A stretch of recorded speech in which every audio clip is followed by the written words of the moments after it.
পটুয়াখালী পৌর শহরের রাস্তায় এখন চোখে পড়ে সারি সারি ব্যাটারি চালিত রিক্সা। শহরের অলিগলি থেকে শুরু করে প্রধান সড়ক সব জায়গাতে এখন ব্যাটারি চালিত রিক্সার দাপট। গত এক বছরে এর সংখ্যা বেড়েছে কয়েক গুণ। তদারকি নেই বলে চলে। যাত্রীদের সুবিধা যেমন বেড়েছে, তেমনি বেড়েছে দুর্ঘটনার আশঙ্কাও। শহরের বিভিন্ন এলাকায় গড়ে উঠেছে অর্ধশতাধিক রিক্সা গ্যারেজ। একদিকে খুলেছে নিম্ন আয়ের মানুষের জীবিকার নতুন পথ, অন্যদিকে নিয়ন্ত্রণহীন গতি আর দুর্বল ব্রেকিং সিস্টেমের কারণে বাড়ছে দুর্ঘটনাও। ফলে ব্যাটারি চালিত রিক্সায় আহত রোগীর সংখ্যা বেড়েছে বহুগুণ। হুন্ডারসে ইদানিং এই অটো রিক্সার অ্যাক্সিডেন্টে রোগীর সংখ্যা বেশি, যেখানে রোগীরাও অনেক ভোগান্তি হয়। আমরাও মাঝে মাঝে এত বেশি আসে গাড়ি অ্যাক্সিডেন্ট, অটো অ্যাক্সিডেন্টে আমরা হেসিটেশনের ভিতরে পড়ে যাই। আমাদের জন্য ভাড়া কম, এই জন্য সহজলভ্য এবং ভাড়া কম, কিন্তু অটোরিকশার চালকরা অদক্ষ, এমনভাবে চালায় যাতে বিভিন্ন জায়গায় বিভিন্ন দুর্ঘটনা ঘটে। আমরা চাই দক্ষ চালক দ্বারা যেন এই অটোরিকশা চালানো হয়। বর্তমানে যে ড্রাইভার নতুন নতুন যে বাইরে দিতেছে, এরা তো ডাইনে বাই কিছুই বোঝে না। এই কারণে দেখা যায় যে ওই জায়গাটা বামে থাকে, হ্যাঁ কতটুকু জায়গা লাগবে, কতটুকু থুয়ে ওভারটেক করা লাগবে, সেটাও বোঝে না। ওই দেখা যায় হে সামনের চাক্কা উঠছে, হ্যার মধ্যে হে বাইচাপ দিলেই।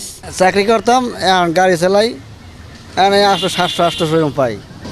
বাংলা কিউআর, যেখানে নগদ পেমেন্ট সেখানে। সারা দেশে 10 লাখেরও বেশি মার্চেন্টে নগদে পেমেন্ট করুন খুব সহজে। আল্লাহ ভালোই রাখছে, ভালোই আছে। আর ড্রাইভারের প্রশিক্ষণের ব্যবস্থা করতো, তাইলে আমাদের অনেক ভালো হতো। রাস্তাঘাটে দুর্ঘটনার চাপ অনেক কমে যেত, তারপর আমাদের শেখার কোনো শেষ নেই। ট্রাফিক পুলিশ বলছে চালকদের বেশিরভাগই অনভিজ্ঞ, তারা নিয়ম মানেন না। ফলে শহরের বিভিন্ন সড়কে তৈরি হয় যানজট আর দুর্ঘটনা। দিন দিন ইজি বাইকের অটোরিকশার সংখ্যা বেড়ে চলেছে। এর ফলে শহরের বিভিন্ন পয়েন্টে যানজটের সৃষ্টি হচ্ছে এবং ছোট ছোট দুর্ঘটনাও ঘটতেছে। আমরা ট্রাফিক পুলিশ এটা নিয়ন্ত্রণের যথাসাধ্য চেষ্টা করেছি এবং এই অনভিজ্ঞ এবং অদক্ষ চালকদের দিয়ে এই কাজটা করা হয়।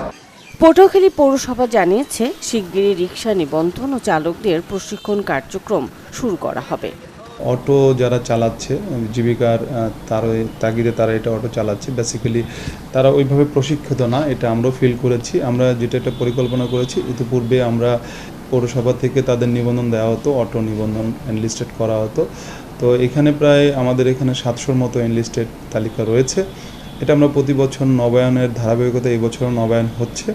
তবে এখানে 700-র বাইরেও অনেক মানে এটা খসড়া একটা মানে খুব সঠিক সার্ভে না, বাট বলবো খসড়া একটা সার্ভে অনুযায়ী যে বলা যায় যে 3-3,500 মতো অটো এখানে আছে, যেটা আমার কাছে মনে হয় অনেক বেশি। আর কতদিন চলবে ব্যাটারি চালিত অটোরিকশার দৌরাত্ম্য? কখন লাগাম টানবে প্রশাসন?